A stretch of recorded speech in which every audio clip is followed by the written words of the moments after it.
Our security and defence analyst Michael Clarke joins us now. Michael, this is incredibly complex and serious and deadly geopolitics, but it's hard not to slightly wryly smile when you listen to Donald Trump blaming everybody else. Yeah. He was also in office from 2016 to 2020. Crimea was taken by the Russians in 2014. So for 4 years of the last 14. Didn't do anything about it. Didn't think it was important then. No.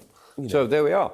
But, this meeting at the baptismal chapel in the Basilica, that's one of the images for the age, I guess, of the two leaders there. And that conversation, it lasted 15 minutes, apparently. It does seem to have changed the atmosphere a little bit. Because, as I say, Zelenskyy is an actor. He knows how to relate to people. President Trump is very impressionable. And I suspect that Trump left that meeting feeling a bit differently about Zelenskyy because so much of his policy towards Ukraine is personalised towards his attitude to Zelenskyy. And if it comes down to a single issue this week, and it does come down to something this week, because the Americans will only give it another week, it seems. If it comes down to a single issue, it is that Zelenskyy said almost 50 days ago now, we agree an unconditional ceasefire, land, sea and air, and then we'll talk. And the Russians are saying, no, you must talk to us about a ceasefire before we have a ceasefire. And Zelenskyy is saying, well, ceasefire, then we talk. And the Russians are saying, no, talk, and maybe we'll have a ceasefire. So again, the Russians are trying to string it out. Now, the penny has finally dropped with President Trump that maybe the Russians are trying to string him along and maybe he's being made to look pretty foolish. So perhaps, at this very late stage, perhaps there'll be a switch in President Trump's attitude. But we'll certainly know, Gareth, by the end of the week. Lots of talk about the bottom of the map, Crimea as well, key focal point. Yeah, it is. And again, President Trump seemed to get this out of proportion when he said that Zelensky's claims not to drop his claim to sovereignty of Crimea was somehow a deal breaker. That's just ridiculous. Northern Cyprus has been in Turkish control since 1974. The Turks invaded Cyprus, they control it, but southern Cyprus, the Republic of Cyprus, has never given up its sovereign claim to it. The Kuril Islands, Japan lost the 4 southern Kuril Islands to Russia in 1945. They're not going to get them back until there's some enormous turn of the geopolitical wheel, but they've never given up their sovereign claim to it. Falkland Islands. Falkland Islands, well, except that the Argentinians never possessed the Falklands. No, but they always talk about the return of the Falklands. They never had them in the first place. They've always been... Anyway, never mind. But Crimea...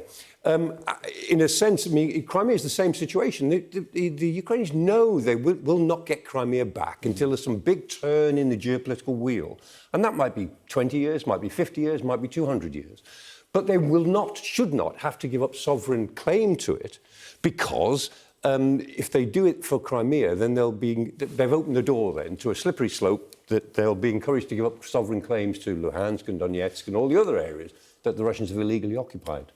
2014, lots of little green men started appearing in Crimea, military individuals in uniforms with no insignia. All on holiday, apparently. All on holiday. It was all said that they were on holiday, they were volunteers, they were nothing to do with the Russians. Then eventually the Kremlin went, oh yes, it was us after all. Yep. Similar is happening now, 2025, with regards to North Korea. Yes. For months and months and months, nothing to do with us. There's none of our people on the ground in Kursk. And then on the state news agency, which is the mouthpiece of the government, oh, yeah, no, we were there. It was us. And Gerasimov, chief of the general staff in Moscow, has said today, he's issued a statement today talking about the valiant help that they've had with the North Koreans, how well they performed. And now they're celebrating, because they think they've got victory in Kursk, that they say and this is probably true, they have probably pushed the Ukrainians all the way out. The Ukrainians say not, but I suspect that Moscow are right on this one.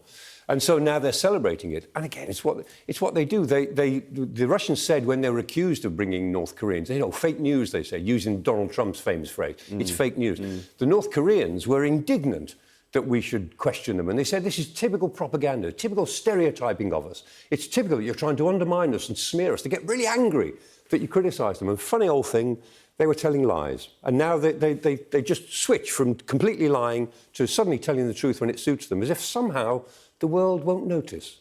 And like you probably, I get a certain amount of abuse for apparently being a propaganda vehicle for Western intelligence and all the rest of it. And people say, you don't listen to what they say, you don't take seriously what comes out of Moscow or anywhere else. Well, actually, I do, but you look at it rather critically. And when they just lie and lie and lie and then admit that they were lying because it suits them to admit that, of course, you look at what comes out of Moscow and Pyongyang with a certain amount of critical thinking. Just as you look at what comes out of the White House in the same sort of way. I mean, if you're an analyst, you try to think carefully about what you're hearing. But these guys are just completely sort of casual in the way they lie and then tell the truth because it suits them to. It's hard to take a man seriously when for months and months and months he says there's going to be no invasion and then launches a full-scale Suddenly there is. Full-scale invasion of Ukraine. Plenty more to get through. Michael, appreciate it as ever.